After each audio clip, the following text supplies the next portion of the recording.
Hi ಸ್ಪರ್ಧಾರ್ಥಿಗಳೇ, ನಿಮಗೀಗಾಗಲೇ ಭಾರತದ ಭೂಗೋಳಶಾಸ್ತ್ರದಲ್ಲಿ ಅಕ್ಷಾಂಶ ಮತ್ತು ರೇಖಾಂಶದ ಬಗ್ಗೆ ಮಾಹಿತಿಯನ್ನು ಹಂಚಿಕೊಂಡಿದ್ದೀರಿ ಮತ್ತು ಭಾರತದ ಭೂಗಡಿಗಳ ಬಗ್ಗೆ, ಭಾರತದ ಭೂಗಡಿ ಎಷ್ಟು ದೇಶಗಳು ಮತ್ತು ನೆರೆಯ ರಾಷ್ಟ್ರಗಳ ಬಗ್ಗೆ ನಿಮಗೆಲ್ಲ ಮಾಹಿತಿಯನ್ನು ನಾನು ಕೊಟ್ಟಿದ್ದೀನಿ. ಇವತ್ತು ಇಂದಿನ ತರಗತಿಯಲ್ಲಿ ತಡ ಮಾಡುವುದು ಬೇಡ.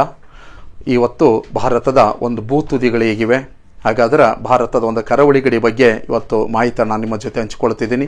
ಓಕೆ, ಹಾಗಾದ್ರೆ ಈಗ ಸ್ಟಾರ್ಟ್ ಮಾಡೋಣ. ತಡ ಏಕೆ? ಭಾರತದ ಒಂದು ಭೌಗೋಳಿಕ ಹಿನ್ನೆಲೆಯಲ್ಲಿ ನೆಕ್ಸ್ಟ್ ಕ್ಲಾಸ್ ಮಾಡೋಣ. ಭಾರತದ ಒಂದು ಯಾವುದಂದರೆ ತುದಿಗಳು ಮತ್ತು ಭಾರತದ ಕರಾವಳಿ ಗಡಿ ಮತ್ತು ಕೇಂದ್ರಾಡಳಿತ ಪ್ರದೇಶಗಳ ಬಗ್ಗೆ ಇವತ್ತು ನಿಮ್ಮ ತರಗತಿಯಲ್ಲಿ ನಾನು ಹಂಚಿಕೊಳ್ಳುತ್ತೇನೆ. ಹಾಗಾದ್ರೆ ಬಂದುಬಿಡಿ. ಹಾಗಾದ್ರೆ ನಿಮಗೆಲ್ಲ ಕಾಣಿಸುತ್ತಾ ಭಾರತ. ಹಾಗಾದ್ರೆ ನಿಮಗೆಲ್ಲ ಈಗ ಅಕ್ಷಾಂಶ ಏಕೆ ಬೇಕು, ರೇಖಾಂಶಗಳು ಏಕೆ ಬೇಕು, ಎಲ್ಲ ಮಾಹಿತಿಯನ್ನು ನಾನು ಕೊಟ್ಟಿದ್ದೀನಿ. ನೆಕ್ಸ್ಟ್ ಬನ್ನಿ ಅಂದರೆ ಭಾರತದ ಒಂದು ನೆರೆ ರಾಷ್ಟ್ರಗಳು ಭೂಗಡಿಗಳ ಬಗ್ಗೆ ಸ್ವಲ್ಪ ವಿಡಿಯೋನ ಚೆನ್ನಾಗಿ ಒಂದು ನೋಡಿ ನೆಕ್ಸ್ಟ್ ನೋಟ್ಸ್ ಮಾಡಿಕೊಳ್ಳಿ. ನಿಮ್ಮ ಸ್ಪರ್ಧಾತ್ಮಕ ಪರೀಕ್ಷೆಗೆ ತಯಾರಾಗ್ತಿರುವಂಥ PDO ಮತ್ತು ವಿಲೇಜ್ ಅಕೌಂಟ್ ಎಕ್ಸಾಮ್ ಮತ್ತು KS ಎಕ್ಸಾಮಿಗೆ ಬೇಕಾದಂಥ ಒಂದು ಭೂಗೋಳಶಾಸ್ತ್ರದ ಇನ್ಫಾರ್ಮೇಷನ್ ನಾನು ನೀಡಿದ್ದೇನೆ. ಓಕೆ ಸ್ನೇಹಿತರೆ, ಈಗ ಬರೋಣ ಯಾವುದಪ್ಪ ಅಂದರೆ ಭಾರತದ ಒಂದು ಪ್ರಮುಖವಾಗಿ ಒಂದು ತುದಿಗಳ ಬಗ್ಗೆ ಹಂಚ್ಕೊಳ್ಳೋಣ.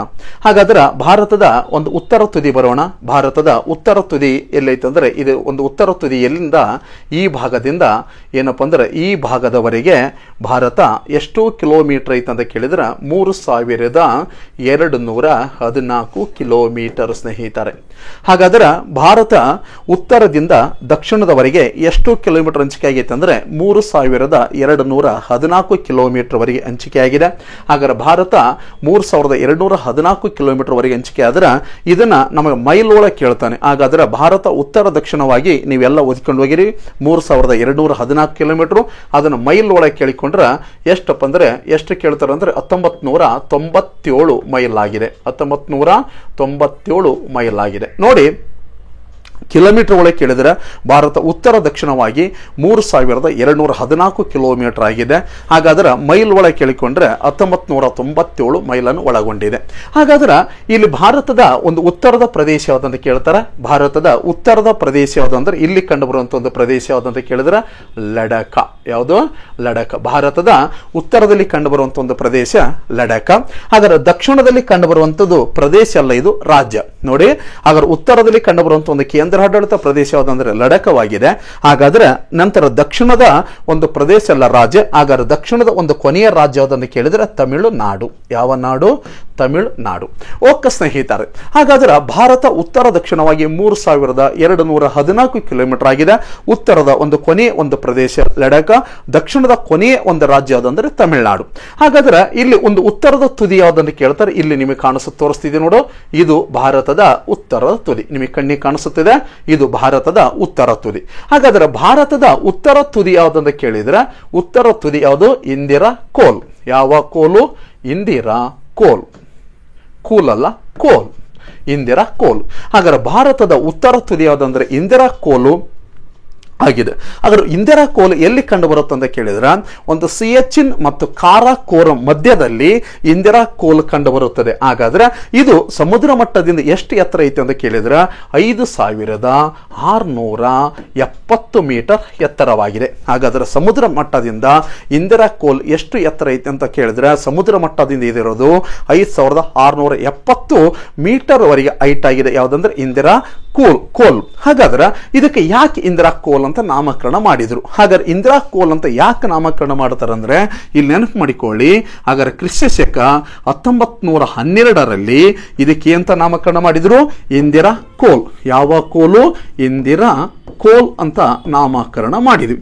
ಆದರೆ ಇಂದಿರಾ ಕೋಲ್ ಅಂತೇಳಿ ಎಷ್ಟರಲ್ಲಿ ನಾಮಕರಣ ಮಾಡಲಾಯ್ತು ಅಂತ ಕೇಳಿದ್ರೆ ಎಷ್ಟರಲ್ಲಿ ನಾಮಕರಣ ಮಾಡಿತ್ತು? ಕ್ರಿಸ್ತಶಕ 1912ರಲ್ಲಿ ಇದಕ್ಕೆ ಇಂದಿರಾ ಕೋಲ್ ಅಂತೇಳಿ ನಾಮಕರಣ ಮಾಡ್ತೀವಿ. ಹಾಗಾದ್ರೆ ಇದಕ್ಕೆ ಯಾರು ಇಂದಿರಾ ಕೋಲ್ ಅಂತ ನಾಮಕರಣ ಮಾಡಿದ್ರು? ಹಾಗಾದ್ರೆ ಇದಕ್ಕೆ ಯಾರಪ್ಪ ಇಂದಿರಾ ಕೋಲ್ ಅಂತ ನಾಮಕರಣ ಮಾಡಿದ್ರು ಅಂತ ಹೇಳಿ ನಮಗೆ ಕೇಳ್ತಾರ. ಇಂದಿರಾ ಕೋಲ್ ಅಂತ ಹೇಳಿ ನಾಮಕರಣ ಮಾಡಿದವರು ಯಾರು ಅಂದ್ರೆ ಯಾರು? Bullock workman. ಯಾರು? Bullock Bullock work man. ನೋಡಿ ಹೆಸರು ಚೆನ್ನಾಗಿದೆ, ಬುಲಕ್ ವರ್ಕ್ ಮ್ಯಾನ್. ಹಾಗಾದ್ರೆ ಭಾರತದ ಉತ್ತರ ತುದಿಯಾದಂತ ಕೇಳಿದರೆ ಇಂದಿರಾ ಕೋಲ್ ಆಗಿದೆ. ಹಾಗಾದ್ರೆ ಇಂದಿರಾ ಕೋಲ್ ಅಂತೇಳಿ ನಾಮಕರಣ ಮಾಡಿದ್ದು ಕ್ರಿಸ್ತಶಕ 1912ರಲ್ಲಿ.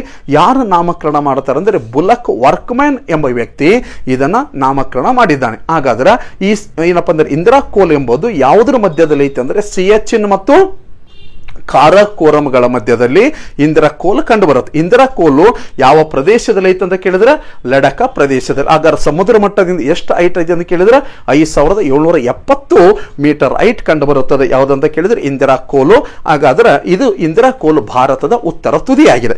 ಹಾಗಾದ್ರೆ ಭಾರತದ ದಕ್ಷಿಣ ತುದಿ ಅಂದ್ರೆ ಭಾರತದ ಭೂ ತುದಿ ಯಾವುದಂತ ಕೇಳಿದ್ರೆ ತಮಿಳುನಾಡಿನ ಕನ್ಯಾಕುಮಾರಿ. ಕನ್ಫ್ಯೂಸ್ ಮಾಡ್ಕೋಬೇಡಿ, ತಮಿಳುನಾಡಿನ ಕನ್ಯಾಕುಮಾರಿ ಭಾರತದ ಒಂದು ಭೂ ತುದಿ. ನಾನು ಕೇಳ್ತಿರೋದು ಅದರ ಭಾರತದ ಒಂದು ತುದಿ ಕೇಳ್ತಿದ್ದೀನಿ. ಅದರ ತುದಿ ಯಾವ್ದಪ್ಪ ಅಂದ್ರೆ ಇಲ್ಲಿ ಅಂಡಮಾನ್ ನಿಕೋಬಾರ್ ಬರುತ್ತಾ. ಈ ಅಂಡಮಾನ್ ನಿಕೋಬಾರದಲ್ಲಿ ಹಾಗಾದ್ರೆ ಇಲ್ಲಿ ಕಂಡು ಬರುತ್ತಾ ಭಾರತದ ಒಂದು ತುದಿ ಯಾವುದನ್ನು ಕೇಳಿದ್ರೆ ಇಂದಿರಾ ಪಾಯಿಂಟ್. ಯಾವುದ ಪಾಯಿಂಟು? ಇಂದಿರಾ ಪಾಯಿಂಟ್. ಭಾರತ ದಕ್ಷಿಣ ತುದಿ ಯಾವ್ದಂತ ಕೇಳಿದ್ರೆ ಇಂದಿರಾ ಪಾಯಿಂಟ್. ಭಾರತದ ದಕ್ಷಿಣದ ಭೂ ತುದಿ ಯಾವ್ದಂತ ಕೇಳಿದ್ರೆ ತಮಿಳುನಾಡಿನ ಕನ್ಯಾಕುಮಾರಿ. ಓಕೆ, ಹಾಗಾದ್ರೆ ಭಾರತದ ತುದಿ ಇಂದಿರಾ ಪಾಯಿಂಟ್ ಇದೆ. ಹಾಗಾದ್ರೆ ಇಂದಿರಾ ಪಾಯಿಂಟ್ ಮೇಲೆ ಎಷ್ಟು ಡಿಗ್ರಿ ಅಕ್ಷಾಂಶ ಆದೋಗೈತೆ ಅಂತ ಕೇಳ್ತಾನೆ. 6.45 ಡಿಗ್ರಿ ಉತ್ತರ ಅಕ್ಷಾಂಶ. ಯಾವ ಅಕ್ಷಾಂಶ? ಉತ್ತರ ಅಕ್ಷಾಂಶ. ಹಾಗಾದ್ರೆ ಇಂದಿರಾ ಪಾಯಿಂಟ್ ಭಾರತದ ದಕ್ಷಿಣ ತುದಿಯಾಗಿದೆ. ಹಾಗಾದ್ರೆ ಇಂದಿರಾ ಪಾಯಿಂಟ್ ಮೇಲೆ ಎಷ್ಟು ಡಿಗ್ರಿ ಅಕ್ಷಾಂಶ ಆದೋಗಿತ್ತು ಅಂತ ಕೇಳಿದ್ರೆ 6.45 ಡಿಗ್ರಿ ಉತ್ತರ ಅಕ್ಷಾಂಶ ಇಂದಿರಾ ಪಾಯಿಂಟ್ ಮೇಲೆ ಹಾದೋಗಿದೆ. ಹಾಗಾದ್ರೆ ಇಂದಿರಾ ಪಾಯಿಂಟ್ಗೆ ಮೊದಲು ಏನೆಂದು ಕರೀತಿದ್ರು ಅಂತ ಕೇಳಿದ್ರೆ ಇಂದಿರಾ ಪಾಯಿಂಟ್ಗೆ ಮೂಲತಃ ಏನೆಂದು ಕರೀತಿದ್ರು? ಪಿಗ್ಮಿಲಿಯನ್ ಪಾಯಿಂಟ್. ಯಾವ ಪಾಯಿಂಟು? ಪಿಗ್ಮಿಲಿಯನ್ ಪಾಯಿಂಟ್. ಪಿಗ್ಮಿಲಿಯನ್ ಪಾಯಿಂಟ್ ಅಂತ ಕರೀತಿದ್ರು. ಇಂದಿರಾ ಪಾಯಿಂಟ್ನ ಹಳೆ ಹೆಸರು ಅಂತ ಕೇಳಿದ್ರೆ ಪಿಗ್ಮಿಲಿಯನ್ ಪಾಯಿಂಟ್ ಇಂದಿರಾ ಪಾಯಿಂಟ್ನ ಹಳೆ ಹೆಸರಾಗಿದೆ. ಹಾಗಾದ್ರೆ ಈ ಪಿಗ್ಮಿಲಿಯನ್ ಪಾಯಿಂಟ್ಗೆ ಇಂದಿರಾ ಪಾಯಿಂಟ್ ಅಂತ ಯಾಕೆ ನಾಮಕರಣ ಮಾಡಿತು ಅಂತ ಕೇಳಿದ್ರೆ ಇಲ್ಲಿ ನೆನಪಿಟ್ಕೊಂಬಿಡಿ. ಹಾಗಾದ್ರೆ ಪಿಗ್ಮಿಲಿಯನ್ ಪಾಯಿಂಟ್ ಇಂದಿರಾ ಪಾಯಿಂಟ್ ಯಾಕೆ ಮಾಡ್ತೀವಿ ಅಂದ್ರೆ 1984 ಫೆಬ್ರವರಿ 1984 ಫೆಬ್ರವರಿ 19ನೇ ತಾರೀಕಿನಂದು ಆಗ ಭಾರತದ ಪ್ರಧಾನಿಯಾದಂಥ ಇಂದಿರಾ ಗಾಂಧಿಯವರು ಈ ಪ್ರದೇಶಕ್ಕೆ ಭೇಟಿ ನೀಡುತ್ತಾರೆ.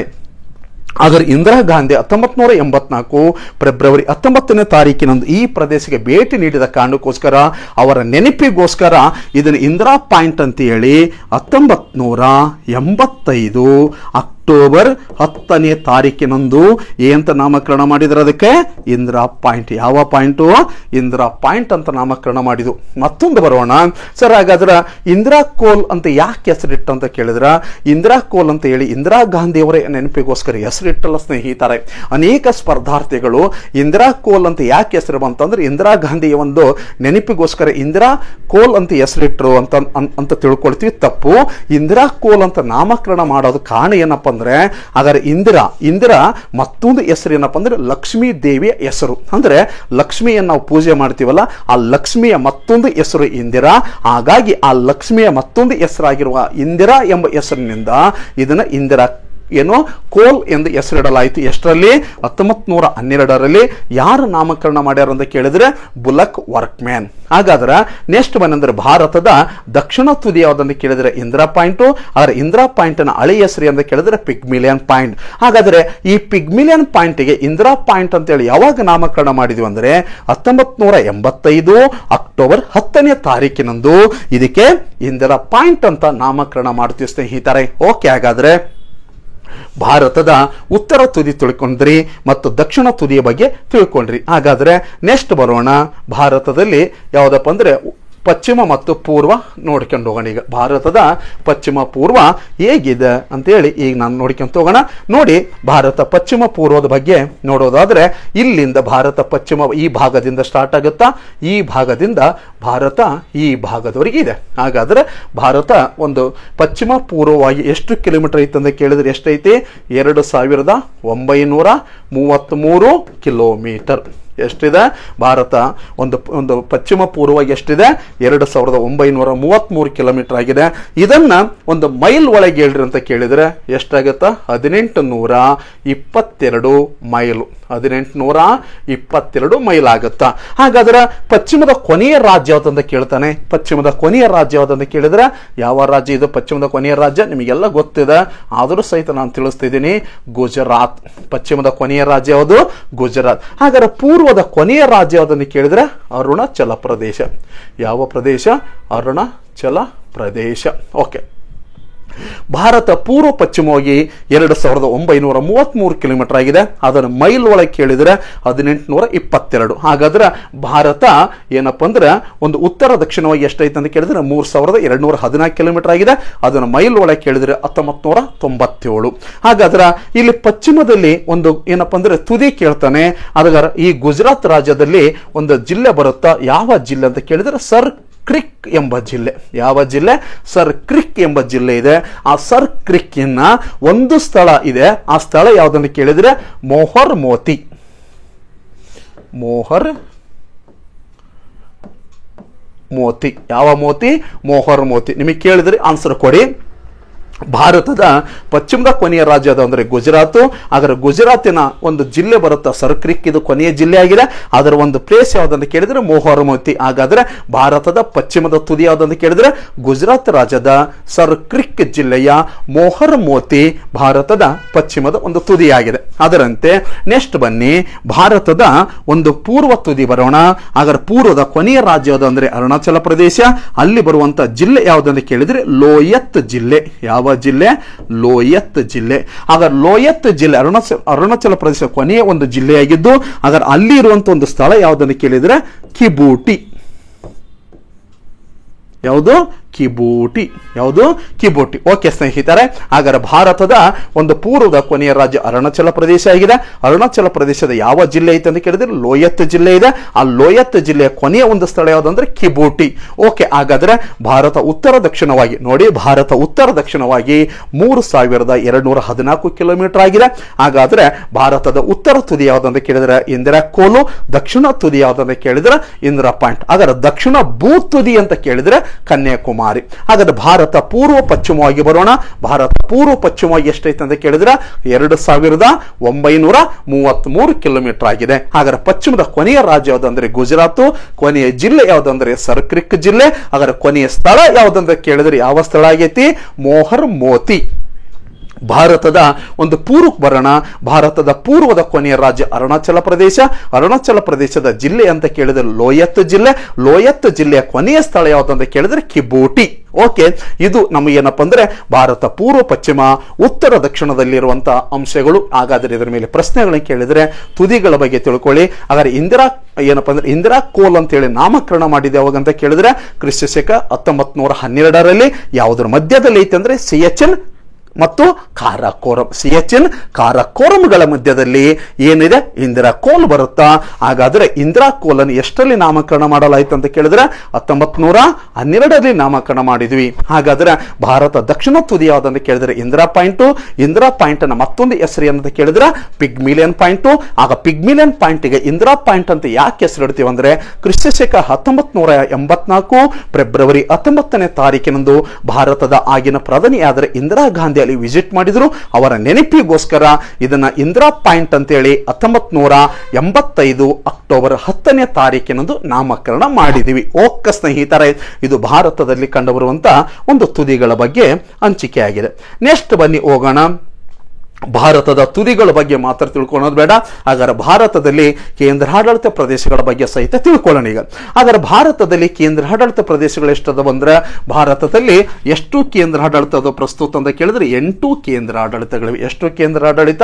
8 ಕೇಂದ್ರಾಡಳಿತಗಳು ಭಾರತದಲ್ಲಿವೆ. ಹಾಗಾದ್ರೆ ಭಾರತದಲ್ಲಿ ಒಟ್ಟು ಕೇಂದ್ರಾಡಳಿತ ಎಷ್ಟದವು? 8 ಕೇಂದ್ರಾಡಳಿತಗಳಿವೆ. ಆ 8 ಕೇಂದ್ರಾಡಳಿತಗಳು ಎಲ್ಲೆಲ್ಲಿ ಅದಾವ ಅಂತ ನೋಡೋದಾದ್ರೆ ಇಲ್ಲಿ ನೋಡಿ, ಒಂದು ಫಸ್ಟ್ ಒಂದು ಬರೋಣ. ಯಾವ ಕೇಂದ್ರಾಡಳಿತ ಇದು?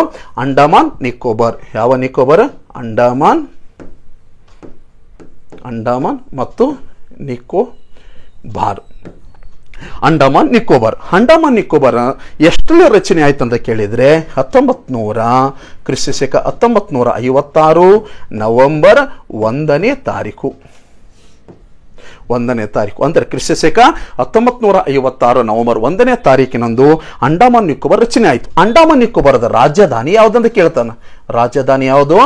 ಪೋರ್ಟ್ ಬ್ಲೇರಾ. ಅಂಡಮಾನ್ ನಿಕೋಬಾರದ ರಾಜಧಾನಿ ಯಾವುದು? ಪೋರ್ಟ್ ಬ್ಲೇರ್. ಅಂಡಮಾನ್ ನಿಕೋಬಾರ್ ಎಷ್ಟು ಚದರ ಕಿಲೋಮೀಟರ್ ಐತೆ ಅಂತ ಕೇಳಿದ್ರೆ 8249 ಚದರ ಕಿಲೋಮೀಟರ್. 8249 ಚದರ ಕಿಲೋಮೀಟರ್ ಆಗಿದೆ ಅಂಡಮಾನ್ ನಿಕೋಬಾರ್. ಆರ ಅಂಡಮಾನ್ ನಿಕೋಬಾರು ಭಾರತದ ಯಾವ ದಿಕ್ಕಿನಲ್ಲಿ ಐತೆ ಅಂತ ಕೇಳಿದ್ರೆ ಇದು ಯಾವ ದಿಕ್ಕಾಗುತ್ತಿದ್ದು? ಆಗ್ನೇಯ ದಿಕ್ಕು. ಹಾಗಾದ್ರೆ ಅಂಡಮಾನ್ ನಿಕೋಬಾರು ಹಾಗಾದ್ರೆ ಯಾವ ಒಂದು ಸಮುದ್ರದ ಕೊಲ್ಲಿಯಲ್ಲಿ ಕಂಡು ಬರುತ್ತೆ ಅಂತ ಕೇಳಿದ್ರೆ ಬಂಗಾಳ ಕೊಲ್ಲಿ. ಹಾಗಾದ್ರೆ ಭಾರತದ ಆಗ್ನೇಯ ದಿಕ್ಕಿನಲ್ಲಿ ಬಂಗಾಳ ಕೊಲ್ಲಿಯಲ್ಲಿ ಕಂಡು ಬರುವುದು ಅಂಡಮಾನ್ ನಿಕೋಬಾರ್. ಹಾಗಾದ್ರೆ ಅಂಡಮಾನ್ ನಿಕೋಬಾರ್ ಒಟ್ಟು ವಿಸ್ತೀರ್ಣ 8249 ಚದರ ಕಿಲೋಮೀಟರ್ ಆಗಿದೆ. ಅಂಡಮಾನ್ ನಿಕೋಬಾರದ ರಾಜಧಾನಿ ಪೋರ್ಟ್ ಬ್ಲೇರ್ ಆಗಿದೆ. ಹಾಗಾದ್ರೆ ಅಂಡಮಾನ್ ನಿಕೋಬಾರದಲ್ಲಿ ಇನ್ನು ವಿಶೇಷವಾಗಿ ಒಂದೇನಪ್ಪ ಅಂದ್ರೆ ಅಲ್ಲಿ ಜೀವಂತ ಜ್ವಾಲಾಮುಖಿಗಳಿವೆ, ಸುಪ್ತ ಜ್ವಾಲಾಮುಖಿಗಳಿವೆ. ನೆಕ್ಸ್ಟ್ ಬಂದ್ರೆ ಅಂಡಮಾನ್ ನಿಕೋಬಾರಕ್ಕೆ ಇತ್ತೀಚೆಗೆ ನಮ್ಮ ಭಾರತದ ಪ್ರಧಾನಿ ನರೇಂದ್ರ ಮೋದಿ ಅವರು ಅಲ್ಲಿ 3 ದ್ವೀಪಗಳಿಗೆ ಹೊಸದಾಗಿ ಹೆಸರನ್ನು ನಾಮಕರಣ ಮಾಡ್ಯಾರ. ಮತ್ತು ಅಂಡಮಾನ್ ಮತ್ತು ನಿಕೋಬಾರ್ನ ಬೇರ್ಪಡಿಸೋದು ಯಾವುದು, ಅದರ ಬಗ್ಗೆ ಹೆಚ್ಚಿನ ಮಾಹಿತಿ ನಾವು ಎಲ್ಲಿ ನೋಡೋಣ? ಮುಂದಿನ ತರಗತಿಯಲ್ಲಿ ನೋಡೋಣ. ಹಾಗಾದ್ರೆ ಮೊನ್ನೆ ಒಂದು ಕೇಳಿದ್ರು ಭಾರತದ ದಕ್ಷಿಣ ತುದಿ ಎಲ್ಲಪ್ಪನ ಅಂಡಮಾನ್ ನಿಕೋಬಾರದಲ್ಲಿ ಕಂಡು ಬಂತು. ಹಾಗಾದ್ರೆ ಭಾರತ ದಕ್ಷಿಣ ತುದಿ ಯಾವುದನ್ನು ಕೇಳಿದ್ರೆ ಇಂದಿರಾ ಪಾಯಿಂಟ್. ಆ ಇಂದಿರಾ ಪಾಯಿಂಟ್ ಯಾವ ಭಾಗದಲ್ಲಿ ಕಂಡು ಬರುತ್ತೆ ಅಂತ ಹೇಳಿ ಮೊನ್ನೆ BMTC ಎಕ್ಸಾಮ್ ನ ಕೇಳ್ಯಾರ. ಇಂದಿರಾ ಪಾಯಿಂಟ್ ಯಾವ ಭಾಗದಲ್ಲಿ ಐತೆ ಅಂತ ಕೇಳಿದ್ರೆ ಗ್ರೇಟ್ ನಿಕೋಬಾರ್. ಯಾವ ನಿಕೋಬಾರ್? ಗ್ರೇಟ್ ನಿಕೋಬಾರ್. ಹಾಗಾದ್ರೆ ಅಂಡಮಾನ್ ನಿಕೋಬಾರ್ ಏನೈತಲ್ಲ ಇದು ಯಾವ ಹೈಕೋರ್ಟಿಗೆ ಒಳಪಡುತ್ತೆ ಅಂತ ಕೇಳ್ತಾನೆ.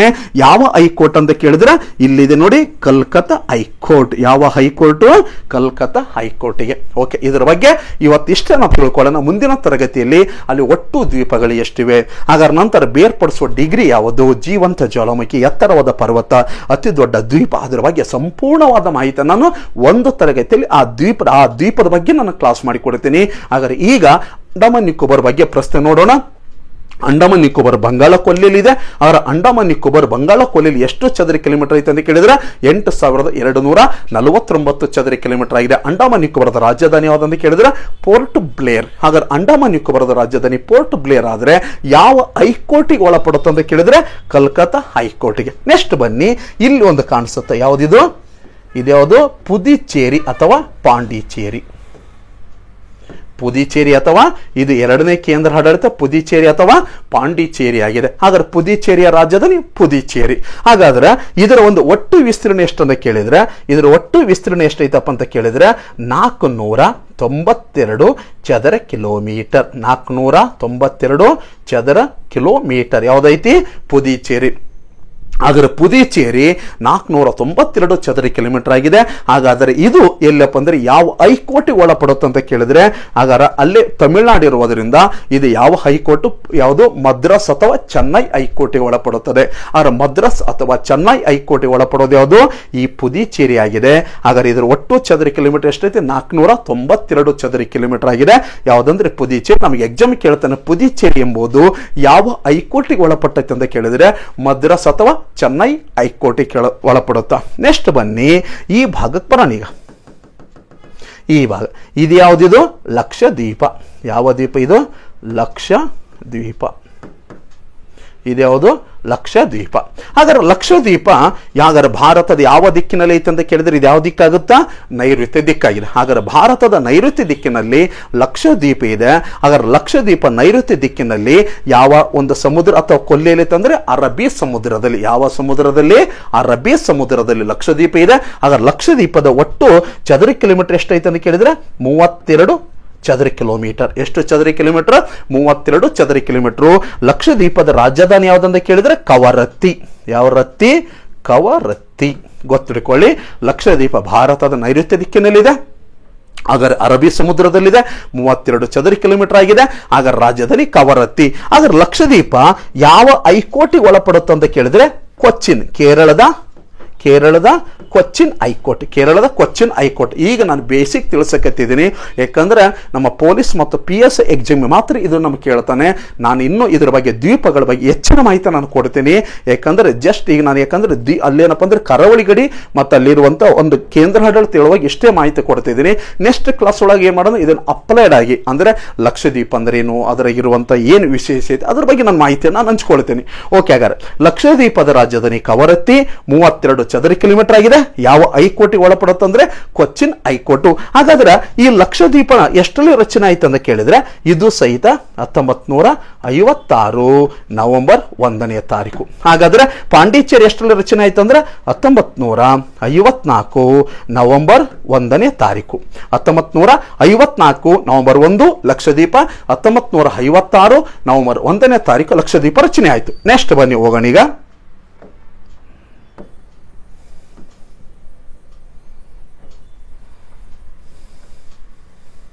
ಓಕೆ, ನೆಕ್ಸ್ಟ್ ಇಲ್ಲಿ ಬರುತ್ತೆ. ಇಲ್ಲಿ ಮೊದಲು ಇಲ್ಲಿ ಏನಿತ್ತು ಅಂದ್ರೆ ಕೇಳಿದ್ರೆ ದಾದ್ರಾ ನಗರ ಹವಾಲಿ ಮತ್ತು ಡಿವ್ ದಮನ್. ದಾದ್ರಾ ನಗರ ಹವಾಲಿ ಮತ್ತು ಡಿವ್ ದಮನ್.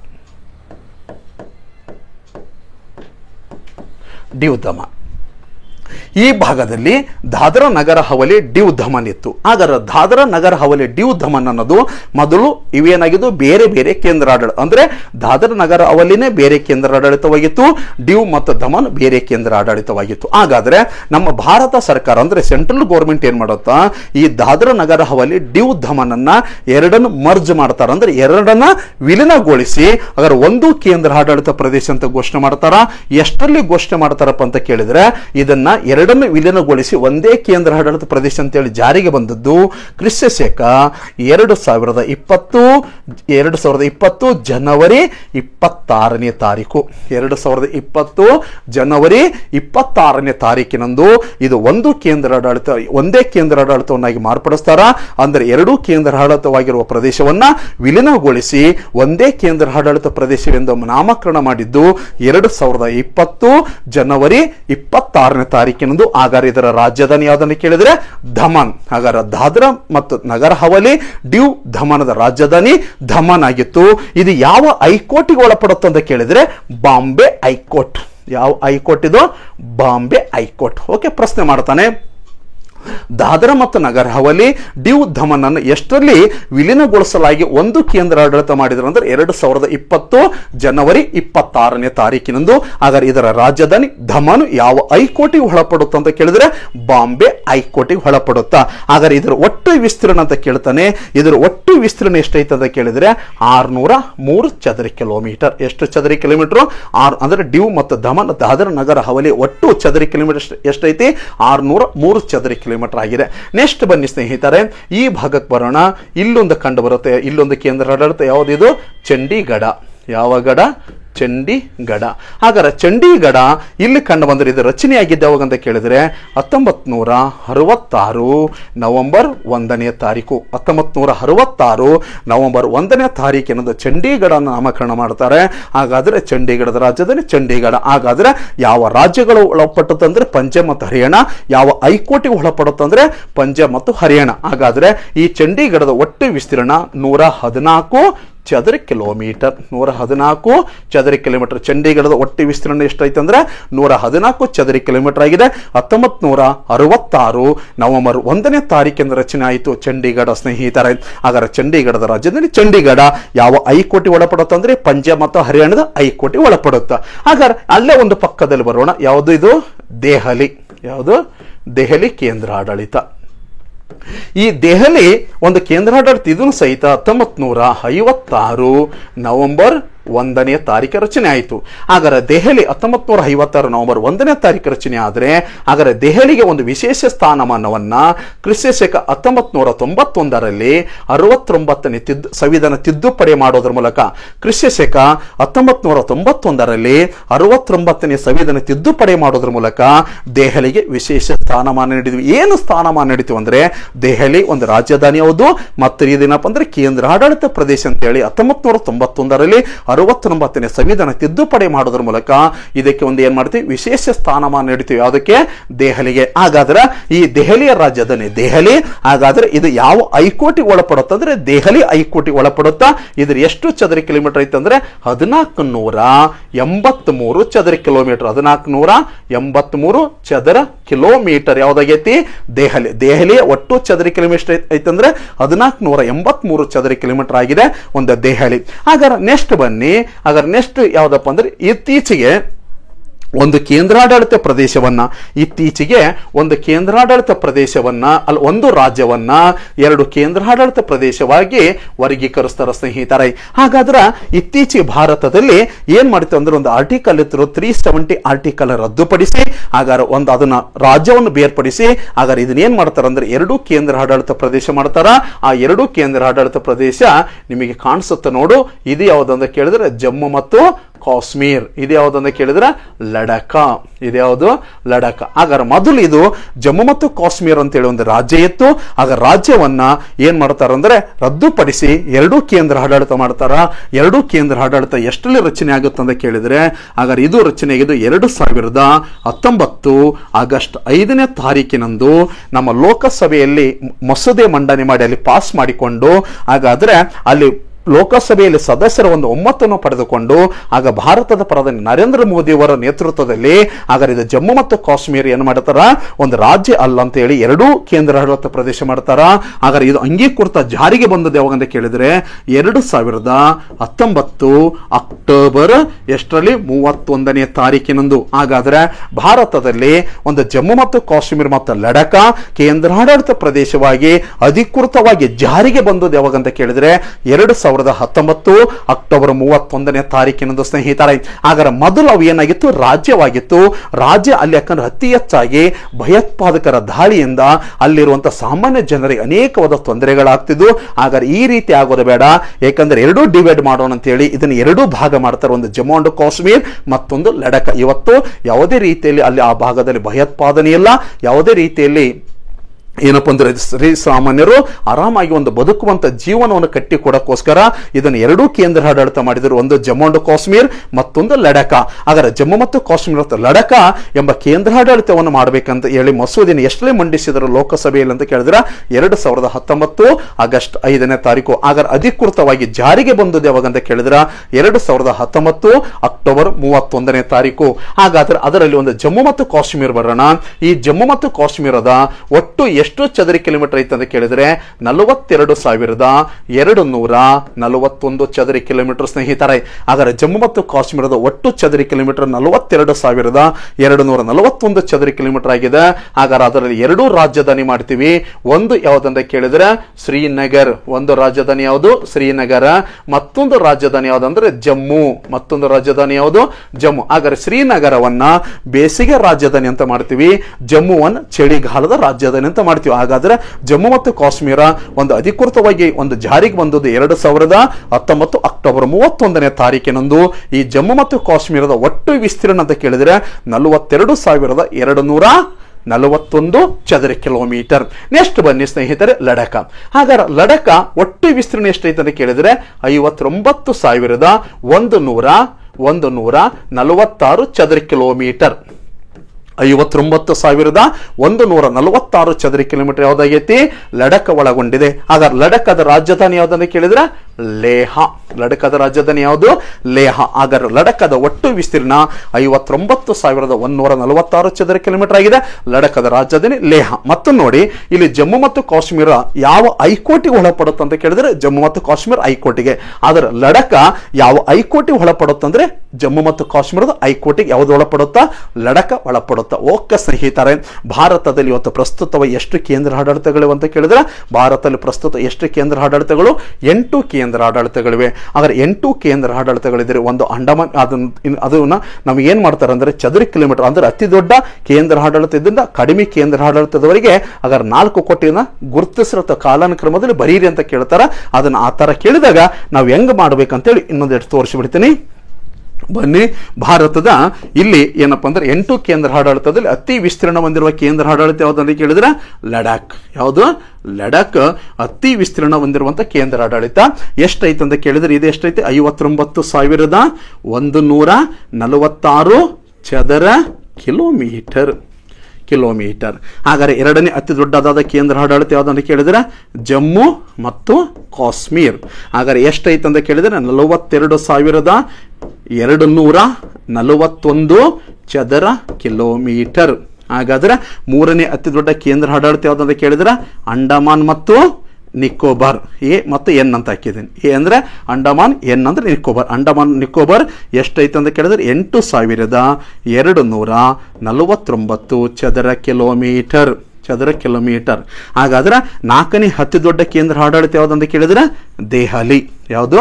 ದೆಹಲಿ ಎಷ್ಟೈತೆ ಅಂತ ಕೇಳಿದ್ರೆ 1,483 ಚದರ ಕಿಲೋಮೀಟರ್. ಹಾಗಾದ್ರೆ ನೆಕ್ಸ್ಟ್ ಬರೋಣ. ಐದನೇ ಅತಿ ದೊಡ್ಡ ಒಂದು ಕೇಂದ್ರ ಆಡಳಿತ ಯಾವ್ದಂತ ಕೇಳಿದ್ರೆ ಡ್ಯೂ ಮತ್ತು ದಮನ್. ಅದರಂತೆ ಇನ್ನೊಂದು ಯಾವುದು? ದಾದ್ರಾ ನಗರ ಹವೇಲಿ. ಇದರ ಒಟ್ಟು ಚದರ ಕಿಲೋಮೀಟರ್ ಎಷ್ಟು ಅಂತ ಹೇಳಿದ್ದೀನಿ? ಇದರ ಒಟ್ಟು ಚದರ ಕಿಲೋಮೀಟರ್ 603 ಚದರ ಕಿಲೋಮೀಟರ್. 603 ಚದರ ಕಿಲೋಮೀಟರ್. ಹಾಗಾದ್ರೆ ನೆಕ್ಸ್ಟ್ ಅತಿ ದೊಡ್ಡದಾಗಿರುವ ಮತ್ತೊಂದು ಕೇಂದ್ರ ಆಡಳಿತ ಯಾವ್ದನ್ನು ಕೇಳಿದ್ರೆ ಪಾಂಡಿಚೇರಿ ಅಥವಾ ಪುದುಚೇರಿ. ಪಾಂಡಿಚೇರಿ ಅಥವಾ ಪುದುಚೇರಿ ಎಷ್ಟು ಚದರ ಕಿಲೋಮೀಟರ್ ಐತಪ್ಪ ಇದಂತ ಕೇಳಿದ್ರೆ ಎಷ್ಟೈತಿ? ಇದು 492 ಚದರ ಕಿಲೋಮೀಟರ್. 492 ಚದರ ಕಿಲೋಮೀಟರ್ ಆಗಿದೆ. ಹಾಗಾದ್ರೆ ಏಳನೇ ಅತಿ ದೊಡ್ಡ ಕೇಂದ್ರ ಆಡಳಿತ ಯಾವ್ದಂತ ಕೇಳಿದ್ರೆ ಚಂಡೀಗಢ. ಹಾಗಾದ್ರೆ ಚಂಡೀಗಢ ಎಷ್ಟು ಚದರ ಕಿಲೋಮೀಟರ್ ಐತೆ ಅಂತ ಕೇಳಿದ್ರೆ ಚಂಡೀಗಢ ಎಷ್ಟು ಚದರ ಕಿಲೋಮೀಟರ್ ಐತೆ ಅಂತ ಕೇಳಿದ್ರೆ ಎಷ್ಟೈತಿ? 114 ಚದರ ಕಿಲೋಮೀಟರ್. 114 ಚದರ ಕಿಲೋಮೀಟರ್. ಹಾಗಾದ್ರೆ ಎಂಟನೇ ಅತಿ ದೊಡ್ಡ ಕೇಂದ್ರ ಆಡಳಿತ ಯಾವ್ದಂತ ಕೇಳ್ತಾನೆ. ಎಂಟನೇ ಅತಿ ದೊಡ್ಡ ಕೇಂದ್ರ ಆಡಳಿತ ಯಾವ್ದಂತ ಕೇಳಿದ್ರೆ ಯಾವುದು? ಲಕ್ಷದ್ವೀಪ. ಯಾವ ದ್ವೀಪ?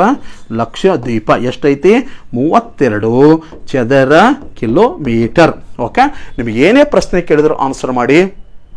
ಭಾರತದಲ್ಲಿ 8 ಕೇಂದ್ರ ಆಡಳಿತಗಳಿವೆ. ಅತಿ ದೊಡ್ಡ ಕೇಂದ್ರ ಆಡಳಿತ ಯಾವುದಂದ್ರೆ ಲಡಾಖ. ಹಾಗಾದ್ರೆ ಲಡಾಖದ ರಾಜಧಾನಿ ಯಾವ್ದಂತ ಕೇಳಿದ್ರೆ ಲೇಹ. ಹಾಗಾದ್ರೆ ಲಡಾಖ ಯಾವ ಹೈಕೋರ್ಟ್ಗೆ ಒಳಪಟ್ಟತೆ ಅಂತ ಕೇಳಿದ್ರೆ ಯಾವುದು? ಜಮ್ಮು ಅಂಡ್ ಕಾಶ್ಮೀರ್. ಹಾಗಾದ್ರೆ ಜಮ್ಮು ಅಂಡ್ ಕಾಶ್ಮೀರದ ರಾಜಧಾನಿ ಯಾವ್ದಂತ ಕೇಳಿದ್ರೆ ಒಂದು ಶ್ರೀನಗರ್. ಒಂದು ಯಾವುದು? ಶ್ರೀನಗರ್. ಮತ್ತೊಂದು ಯಾವುದು? ಜಮ್ಮು. ಹಾಗಾದ್ರೆ ಯಾವ ಹೈಕೋರ್ಟ್ಗೆ ಒಳಪಟ್ಟೈತಿ? ಇದು ಒಳಪಟ್ಟರು ಹೈಕೋರ್ಟ್ ಯಾವುದು? ಜಮ್ಮು ಅಂಡ್ ಕಾಶ್ಮೀರ್. ಅದರಂತೆ ನೆಕ್ಸ್ಟ್ ಯಾವುದು? ಅಂಡಮಾನ್ ನಿಕೋಬಾರ್. ಅಂಡಮಾನ್ ನಿಕೋಬಾರದ ರಾಜಧಾನಿ ಯಾವ್ದಂತ ಕೇಳಿದ್ರೆ ಪೋರ್ಟ್ ಬ್ಲೇರ್. ಯಾವ ಬ್ಲೇರು? ಪೋರ್ಟ್ ಬ್ಲೇರ್. ಅಂಡಮಾನ್ ನಿಕೋಬಾರು ಯಾವ ಹೈಕೋರ್ಟ್ಗೆ ಒಳಪಟ್ಟತೆ ಅಂತ ಕೇಳಿದ್ರೆ ಕಲ್ಕತ್ತಾ ಹೈಕೋರ್ಟ್. ಅದರಂತೆ ನೆಕ್ಸ್ಟ್ ದೆಹಲಿ ರಾಜಧಾನಿ ದೆಹಲಿ. ಹಾಗಾದ್ರೆ ದೆಹಲಿ ಯಾವ ಹೈಕೋರ್ಟ್ಗೆ ಒಳಪಟ್ಟೈತೆ ಅಂದ್ರೆ ದೆಹಲಿ. ಅದರಂತೆ ನೆಕ್ಸ್ಟ್ ಡ್ಯೂ ಮತ್ತು ದಮನ್ ಮತ್ತು ದಾದ್ರಾ ನಗರ ಹವೇಲಿ. ಹಾಗಾದ್ರೆ ಡ್ಯೂ ಮತ್ತು ದಾದ್ರಾ ನಗರ ಹವೇಲಿ ರಾಜಧಾನಿ ಯಾವ್ದಂತ ಕೇಳಿದ್ರೆ ದಮನ್. ಹಾಗಾದ್ರೆ ಇದು ಯಾವ ಹೈಕೋರ್ಟ್ಗೆ ಒಳಪಟ್ಟೈತೆ ಅಂದ್ರೆ ಬಾಂಬೆ ಹೈಕೋರ್ಟ್. ನೆಕ್ಸ್ಟ್ ಬನ್ನಿ ಪಾಂಡಿಚೇರಿ. ಅವರ ಪಾಂಡಿಚೇರಿಯ ರಾಜಧಾನಿ ಪುದುಚೇರಿ. ಹಾಗಾದ್ರೆ ಇದು ಯಾವ ಒಂದು ಹೈಕೋರ್ಟ್ಗೆ ಒಳಪಟ್ಟೈತೆ ಅಂತ ಕೇಳಿದ್ರೆ ಯಾವ ಹೈಕೋರ್ಟು? ಇದು ಒಳಪಟ್ಟದ್ದು ಚೆನ್ನೈ ಅಥವಾ ಮದ್ರಾಸ್ ಹೈಕೋರ್ಟು. ಹಾಗಾದ್ರೆ ಚಂಡೀಗಢ ಇದು ಯಾವ ಹೈಕೋರ್ಟ್ ಅಂದ್ರೆ ಪಂಜಾಬ್ ಮತ್ತು ಹರಿಯಾಣದ ಹೈಕೋರ್ಟ್ಗೆ ಒಳಪಟ್ಟಿದೆ. ಚಂಡೀಗಢದ ರಾಜಧಾನಿ ಚಂಡೀಗಢ. ಹಾಗಾದ್ರೆ ನೆಕ್ಸ್ಟ್ ಲಕ್ಷದ್ವೀಪದ ರಾಜಧಾನಿ ಯಾವ್ದಂತ ಕೇಳಿದ್ರೆ ಕವರತ್ತಿ. ಹಾಗಾದ್ರೆ ಯಾವ ಹೈಕೋರ್ಟ್ಗೆ ಒಳಪಟ್ಟೈತೆ ಅಂದ್ರೆ ಕೇರಳದ ಕೊಚ್ಚಿನ್ ಹೈಕೋರ್ಟ್. ಓಕೆ ಸ್ನೇಹಿತರೆ, ಇದು ನಿಮಗೆ ಮಾಹಿತಿ ನಾನು ಹಂಚ್ಕೊಂಡಿದ್ದೀನಿ. ಭಾರತದಲ್ಲಿ ಹೆಂಗ ನಾವು ಏನಪ್ಪ ಅಂದ್ರೆ ಕೇಂದ್ರ ಆಡಳಿತ ಪ್ರದೇಶಗಳಿವೆ. ಆ ಕೇಂದ್ರ ಆಡಳಿತ ಪ್ರದೇಶಗಳು ಏನಪ್ಪ ಅಂದ್ರೆ ಒಂದು ಚದರ ಕಿಲೋಮೀಟರ್ ಕೊಟ್ಟಿದ್ದೀನಿ. ಹಾಗಾದರೆ ಅತಿ ದೊಡ್ಡದಿಂದ ಅತಿ ಸಣ್ಣದ ಒಂದು ಪ್ರದೇಶದವರೆಗೆ ಕೊಟ್ಟಿದ್ದೀನಿ. ನಾಳೆ ಒಂದು ಎಕ್ಸಾಮಿಗೆ ಕೇಳ್ತಾನೆ 4 ಕೇಂದ್ರ ಆಡಳಿತ ಬರೆದರೆ ಇದರಲ್ಲಿ ಒಂದೇನಪ್ಪ ಅಂದ್ರೆ ಅತಿ ದೊಡ್ಡದಿಂದ ಅತಿ ಸಣ್ಣ 4 ಕೇಂದ್ರ ಆಡಳಿತ ಪ್ರದೇಶವನ್ನು ಕಾಲಾನುಕ್ರಮವಾಗಿ ಬರೀರಿ ಅಂದ್ರೆ ಒಂದ್ಸಲ ನೋಟ್ ಮಾಡ್ಕೊಂಬಿಡಿ. ಇದನ್ನ ನೋಟ್ ಮಾಡ್ಕೊಂಡು ಸ್ವಲ್ಪ ತಯಾರಾಗ್ರಿ. ಆಗ ರಾಜಧಾನಿಯನ್ನು ಕೇಳಿ, ಅವರ ಏನಪ್ಪ ಅಂದ್ರೆ ಹೈಕೋರ್ಟ್ ಕೇಳಿ, ಕಾಲಾನುಕ್ರಮ ದೊಡ್ಡದಿಂದ ಸಣ್ಣದು ಕೇಳಿದ್ರು ಸಹಿತ ಉತ್ತರ ಕೊಡಕ್ಕೆ ಪ್ರಯತ್ನ ಮಾಡಿ. ಇವತ್ತು ನಾನು ಇಷ್ಟನ್ನು ಮಾತ್ರ ಕೊಡ್ತೀನಿ. ನೆಕ್ಸ್ಟ್ ಕ್ಲಾಸ್ನಾಗ ಅದರ ವಿಶೇಷವಾದಂಥ ಮಾಹಿತಿಯನ್ನು ನಾನು ಹಂಚ್ಕೊಳ್ತೀನಿ. ಓಕೆ ಸ್ನೇಹಿತರೆ, ಇದು ಕೇಂದ್ರ ಆಡಳಿತ ಒಂದು ಪ್ರದೇಶಗಳು. ನೆಕ್ಸ್ಟ್ ಬನ್ನಿ ಹೋಗೋಣ ಭಾರತದ ಒಂದು ಕರಾವಳಿ ಗಡಿ ಬಗ್ಗೆ ತಿಳಿಸ್ತೀನಿ. ಈಗ ಭಾರತದ ಕರಾವಳಿ ಗಡಿ ಇಲ್ಲಿ ನೋಡಿ. ಭಾರತದ ಇದು ಕರಾವಳಿ ಗಡಿ. ಇದು ಭಾರತದ ಕರಾವಳಿ ಗಡಿ. ಹಾಗಾದ್ರೆ ಭಾರತದ ಕರಾವಳಿ ಗಡಿ ಒಂದು ಪಾಯಿಂಟ್ ಮಾಡೋಣ. ಭಾರತದ ಒಟ್ಟು ಕರಾವಳಿ ಗಡಿ ಎಷ್ಟೈತೆ ಅಂದ್ರೆ 7,516.7 6 ಕಿಲೋಮೀಟರ್. ಚದರ ಕಿಲೋಮೀಟರ್ ಅನ್ನಬಾರ್ದು, ಕಿಲೋಮೀಟರ್ ಅನ್ನಬೇಕು. ಭಾರತದ ಒಟ್ಟು ಕರಾವಳಿ ಗಡಿ ಎಷ್ಟೈತೆ ಅಂದ್ರೆ 7516.6 ಇದೆ. ಆದ್ರೆ 7516.6 ಇತ್ತಂದ್ರೆ ಇಲ್ಲಿ ನಾವು ದ್ವೀಪಗಳು ಇಟ್ಕೊಂಡು ಹೇಳ್ತೀವಿ. ಹಾಗಾದ್ರೆ ಒಂದು ಇಲ್ಲಿ ದ್ವೀಪ ಯಾವುದು? ಲಕ್ಷದ್ವೀಪ. ಇದು ಯಾವುದು? ಅಂಡಮಾನ್ ನಿಕೋಬಾರ್. ಇಟ್ಕೊಂಡು ಎಲ್ಲ ಅದನ್ನು ಸೇರಿಸಿಕೊಂಡು 7516.6 ಹೇಳ್ತೀವಿ. ಆದ್ರೆ ಒಂದು ವೇಳೆ ದ್ವೀಪವನ್ನು ಹೊರತುಪಡಿಸಿದ್ರೆ ಎಷ್ಟು ಕಿಲೋಮೀಟರ್ ಐತಿ ಅಂತ ಕೇಳಿದ್ರೆ ಎಷ್ಟೈತಿ? ಇದು ದ್ವೀಪಗಳನ್ನು ಪರಿಗಣಿಸಿ, ದ್ವೀಪ ಪರಿಗಣಿಸಿ. ಆದರೆ ದ್ವೀಪವನ್ನು ಹೊರತುಪಡಿಸಿದ್ರೆ ಎಷ್ಟೈತಿ? 6100 ಎಷ್ಟು ಕಿಲೋಮೀಟರ್. ದ್ವೀಪ ಹೊರತುಪಡಿಸಿ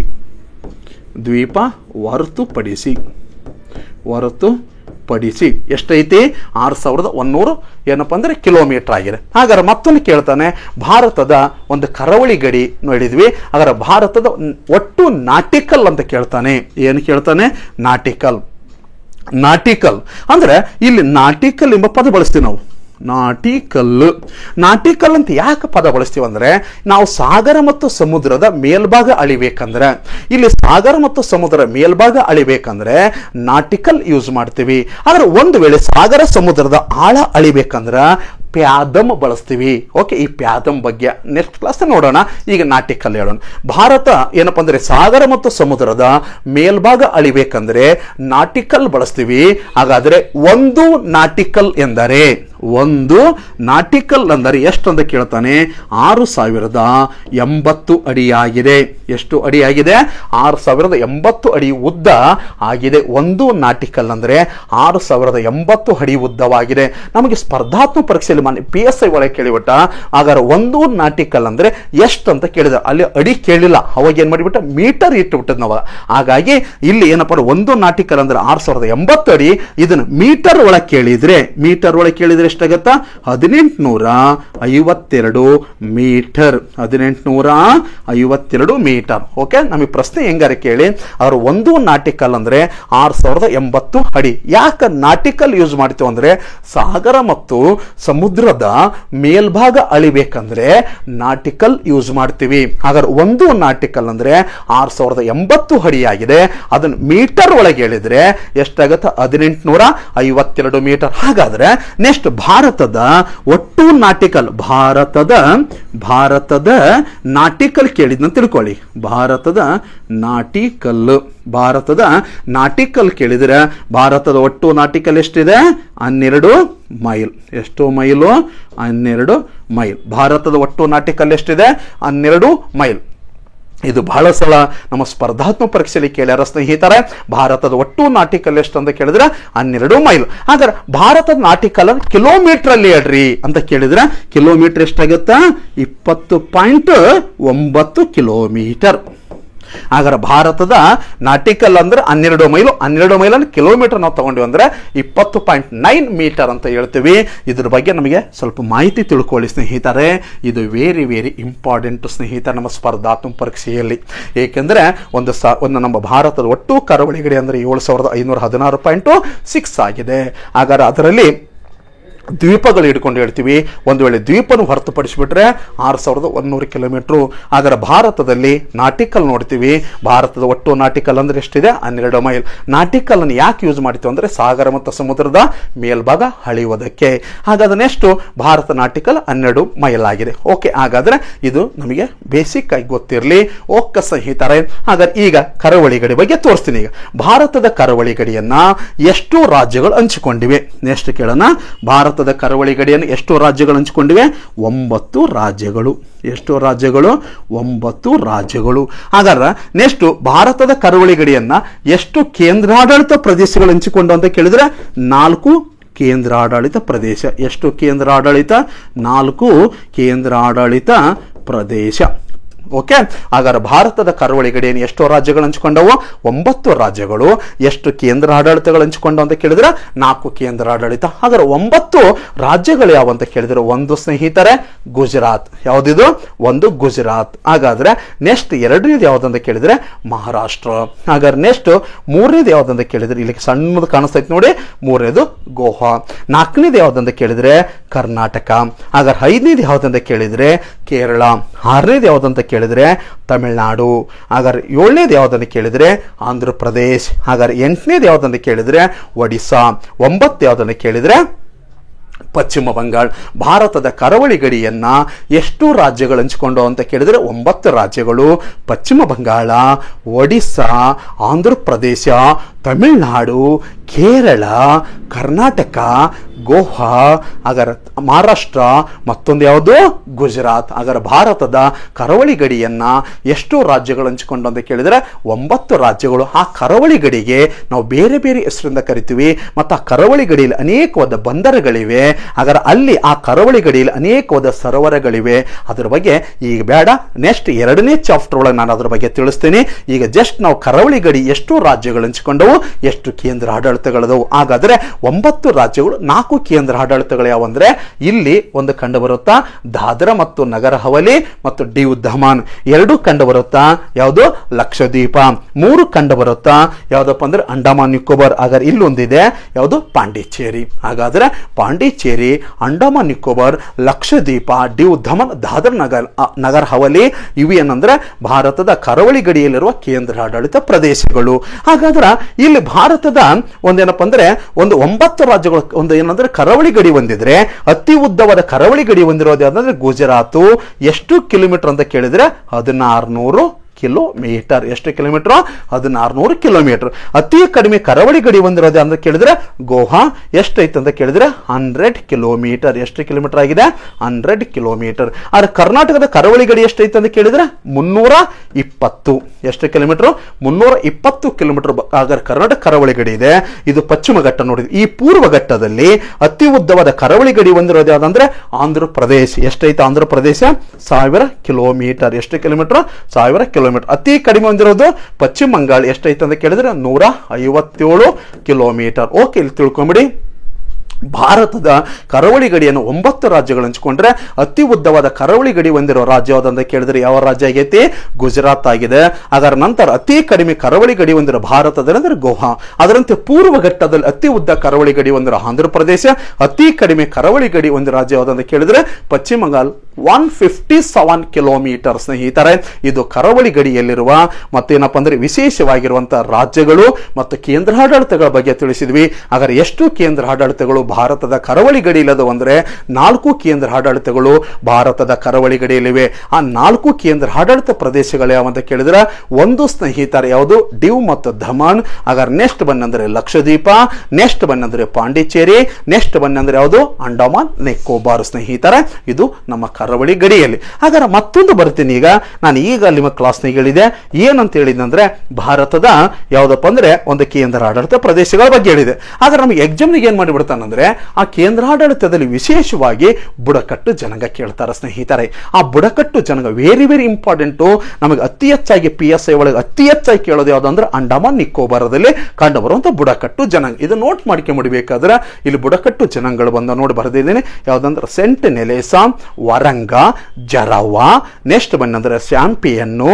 ಹಾಗಾದ್ರೆ ಸೆಂಟಿನೆಲೆಸ, ಶಾಂಪಿಯನ್ನು, ವರವ ಏನಪ್ಪ ಅಂದ್ರೆ ವರಂಗ, ನೆಕ್ಸ್ಟ್ ಜರವಾ ಮತ್ತು ಅಂಡಮಾನಿಸ್. ಇವು ಅಂಡಮಾನ್ ನಿಕೋಬಾರದಲ್ಲಿರುವಂತಹ ಬುಡಕಟ್ಟು ಜನಾಂಗಗಳು. ಸ್ನೇಹಿತರೆ, ಅದರ ಅತಿ ಹೆಚ್ಚು ನಮಗೆ ಸ್ಪರ್ಧಾತ್ಮಕ ಪರೀಕ್ಷೆಯಲ್ಲಿ ಈ ಸೆಂಟಿನೆಲೆಸ್ ಓದ್ಕೊಳ್ಳಿ. ಓಕೆ, ಸೆಂಟಿನೆಲೆಸ್ ಬಹಳ ಸಲ ಕ್ವಶನ್ ಕೇಳ ನೋಡು.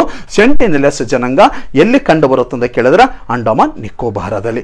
ನೆಕ್ಸ್ಟ್ ಬರೋಣ ಪಾಂಡಿಚೇರಿ. ಪಾಂಡಿಚೇರಿ ಕಟ್ಟು ನಾಯಕನ್. ಯಾವ ನಾಯಕನು? ಕಟ್ಟು ನಾಯಕನು ಮಲಿಕುರ್ವನ್ ಕಟ್ಟು ನಾಯಕನು ಎರೆಕುಳ. ಓಕೆ, ಯಾಕಂದ್ರೆ ತಮಿಳುನಾಡು ಇರೋದ್ರಿಂದ ತಮಿಳುನಾಡು ಭಾಷೆಯಲ್ಲಿ ನೋಡ್ತೀವಿ. ನೆಕ್ಸ್ಟ್ ಬಂದಂದ್ರೆ ಯಾವ್ದಪ್ಪ ಅಂದ್ರೆ ಲಕ್ಷದ್ವೀಪ. ಲಕ್ಷದ್ವೀಪದಲ್ಲಿ ಜನಾಂಗಗಳು ಅಮೀನ್ ದಿವಾ ಇದೆ, ಕೋಯ, ಅಮೀನ್ ದಿವಾ ಇದೆ ನೋಡಿ. ಅಮೀನ್ ದಿವಾ, ಕೋಯ, ಮಾಲ್ಕೆಸ್ ಇದೆ. ನೆಕ್ಸ್ಟ್ ಮೇಲಿಚೆರೆಗಳು, ಮಾಲ್ಕಿಸ್ ಮತ್ತು ಕೋಯ. ಅದರ ನಂತರ ಅಮೀನ್ ದಿವಾ ಎಲ್ಲಿ ಕಂಡು ಬರುತ್ತಾ? ಲಕ್ಷದ್ವೀಪದಲ್ಲಿ. ನೆಕ್ಸ್ಟ್ ಬಂದಂದ್ರೆ ದಾದ್ರಾ ಮತ್ತು ನಗರ ಹವೇಲಿ, ಡಿವ್ ದಮನದಲ್ಲಿ ಕಂಡು ಬರುವಂತ ಜನಾಂಗ ಯಾವ್ದಂತ ಕೇಳಿದ್ರೆ ದೋಡಿಯಾ ಕೋಕ್ನಾ. ಯಾವುದು? ದೋಡಿಯಾ ಕೋಕ್ನಾ, ವಾರ್ಲಿ ಕೋಲಿ. ದೋಡಿಯಾ ಕೋಕ್ನಾ, ವಾರ್ಲಿ ಕೋರ್ಲಿ, ದುಬ್ಲಾ, ಕಾತೋಡಿ. ದುಬ್ಲಾ, ಕಾತೋಡಿ ಎಲ್ಲಿ ಕಂಡು ಬರುತ್ತೋ ಅಂದ್ರೆ ಡ್ಯೂ ಮತ್ತು ದಮನ್. ಆದ್ರೆ ಚಂಡೀಗಢ ಮತ್ತು ದೆಹಲಿಯಲ್ಲಿ ಜನಾಂಗಗಳು ಕಂಡು ಬರೋಲ್ಲ.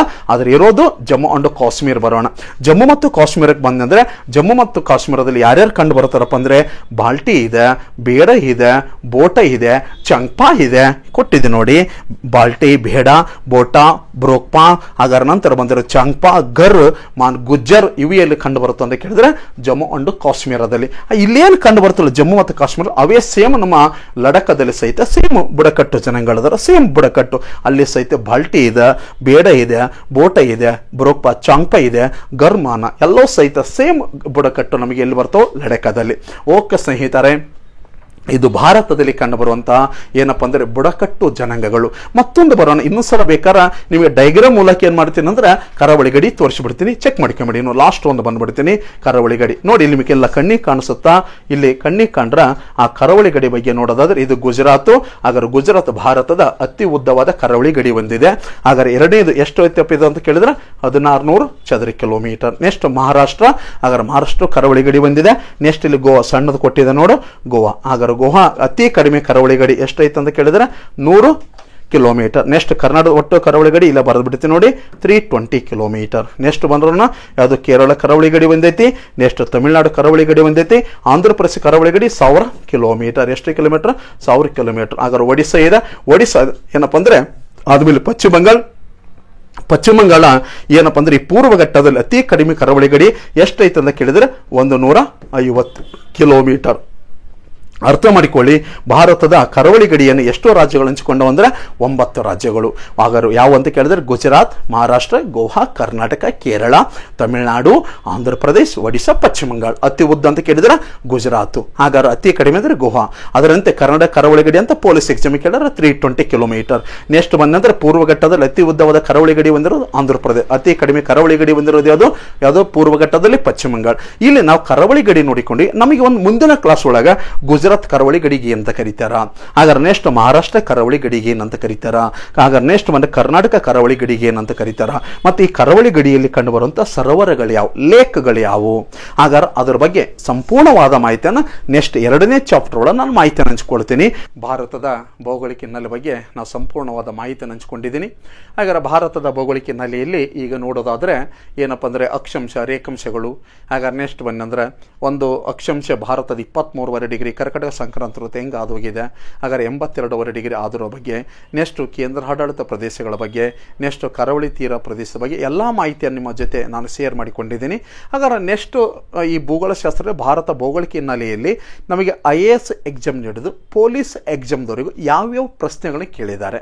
ಹಾಗಾದ್ರೆ ಆ ಪ್ರಶ್ನೆಗಳು ಹೇಗೆ ನಾವು ಉತ್ತರಿಸಬೇಕೆಂಬುದ್ರ ಬಗ್ಗೆ ನೆಕ್ಸ್ಟ್ ಕ್ಲಾಸ್ ಒಳಗೆ ನೀವು ಮತ್ತೆ ಡಿಸ್ಕಸ್ ಮಾಡೋಣ.